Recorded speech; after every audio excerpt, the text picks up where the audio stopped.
la génétique va nous permettre d'optimiser la prise en charge des patients.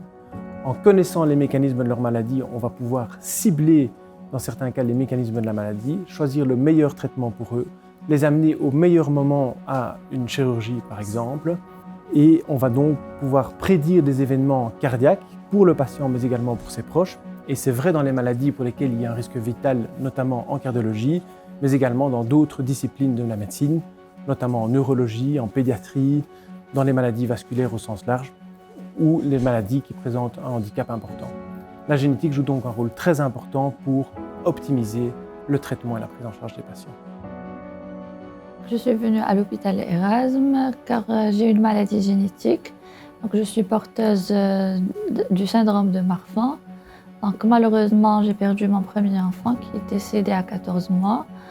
Donc là, je suis venue pour une bonne et meilleure prise en charge pendant ma grossesse et après pour mon deuxième enfant.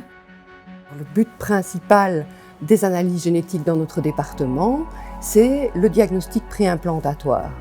Et l'objectif du diagnostic préimplantatoire, c'est d'éviter la naissance d'un enfant atteint d'une pathologie génétique sévère. Les premiers couples concernés sont évidemment des couples à haut risque de transmettre une pathologie génétique, mais ça implique pour ces couples de devoir passer par une procédure de fécondation in vitro, très souvent en absence d'infertilité, c'est-à-dire une stimulation ovarienne, un recueil des ovocytes, la mise en fécondation des ovocytes, ce qu'on appelle la technique d'ICSI, où on va injecter un spermatozoïde dans l'ovocyte, la culture embryonnaire, et puis seulement on va arriver à l'étape de génétique, de diagnostic génétique préimplantatoire, avec une biopsie cellulaire, soit après 3 jours, soit après 5 jours.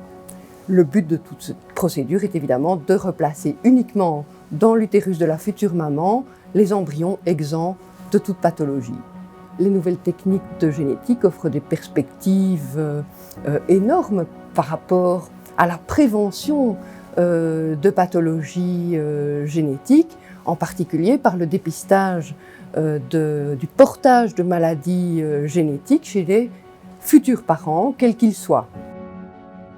Et l'avantage d'avoir le génome complet, c'est que l'on va pouvoir directement, sans aucun a priori, bioinformatiquement aller chercher l'explication pour qu'ensuite le cardiologue ou le cardiogénéticien puisse adapter son traitement. Obtenir les données d'un séquenceur constitue une étape clé pour comprendre les maladies des patients. Par l'accumulation des connaissances, par l'accumulation des données avec des patients bien caractérisés, nous pouvons construire ensemble la connaissance des maladies cardiaques, mais également dans d'autres domaines de la médecine. Couplé à une dimension de recherche où nous investissons dans la caractérisation de ce que nous observons, nous pouvons vraiment faire avancer les connaissances en médecine au sens large, et obtenir ce séquenceur constitue une étape clé pour améliorer la prise en charge des patients à l'hôpital Erasme. Ça permet d'éviter énormément de souffrances liées à la naissance d'un enfant malade.